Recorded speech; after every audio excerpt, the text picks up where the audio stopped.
Nous ne pourrons jamais, ni par le raisonnement, ni par la discussion, ni par l'insistance, ni par la persuasion, ni par les caresses, obliger à une âme à devenir un enfant de Dieu.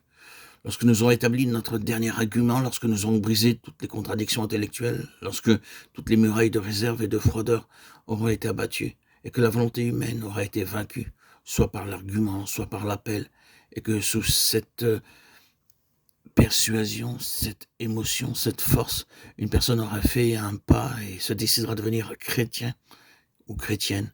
Elle pourra cependant n'être pas davantage une chrétienne ou un chrétien qu'elle ne l'était auparavant, alors qu'elle se trouvait derrière tous ces remparts. Ce n'est pas là le chemin. Cette chose doit venir de Dieu et rien ne peut produire l'état de fils qu'un engendrement par le Saint-Esprit. Des multitudes de soi-disant chrétiens sont dans une fausse position parce que ce fait n'a pas été reconnu. Ils portent le titre de chrétien parce qu'ils sont d'accord avec certaines propositions, à cause d'une émotion, à cause d'une décision qu'ils ont prise, sous une persuasion ou sous une influence humaine. Ce n'est ici que la suite de ce que nous avons dit au sujet de Caïn. L'adorateur qui tua, celui dont la vie d'âme s'approcha de Dieu, avec ses œuvres les meilleures, son fruit le meilleur, avec tout ce qu'il avait de meilleur, en croyant que tout cela pouvait satisfaire Dieu. Ce n'est pas possible. Des multitudes de gens agissent sur cette même base et pensent pouvoir être acceptés et être enfants de Dieu. Oh, combien ils sont séduits, et cependant, quelle chose terrible ce serait si toutes ces conversions supposées devaient être révélées comme n'étant que supposées et non réelles. Il nous faut réellement arriver à la signification, à la mesure des fils. Il nous faut savoir ce que c'est, et nous devons commencer par cette affirmation négative. L'état de fils n'est pas le fruit de la nature. Dieu en a fait quelque chose que le pouvoir de la nature ne peut pas produire.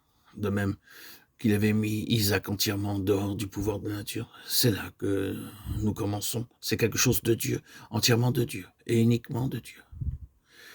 Qu'est-ce que l'état de fils?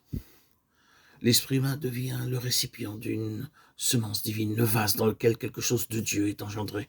Et la présence de cette semence divine fait de celui en qui elle a été déposée un être différent de tous les autres êtres dans l'univers de Dieu. Nous sommes à cause d'un mystère secret et caché en nous, à cause de quelque chose qui a été déposé au centre même de nous, de notre être, à cause de cette présence. Nous sommes autres et différents de tous les autres êtres de la création. Dieu a engendré son Fils dans l'esprit humain. Il y a dans l'enfant de Dieu ce sur qui reposent les yeux de Dieu, comme lui appartenant à lui-même, ce qui est venu de lui, et qui est une part de lui-même. Et ses yeux s'arrêtent sur cela comme sur un enfant chéri. Or, c'est là une vérité profonde à l'égard de tous ceux qui sont des enfants de Dieu, et qui rendent toute chose possible à Dieu, et à nous, en lui. Tout est lié à la présence réelle de ce qui est de Dieu dans notre esprit humain. L'état de fils a commencé, il a été introduit au centre de notre être. Et lorsque cela est vrai de nous, lorsque c'est une actualité, alors l'esprit lui-même rend témoignage à notre esprit que nous sommes enfants de Dieu. Romains 8, 16, qu'il y a en nous ce qui fait de nous un fils de Dieu.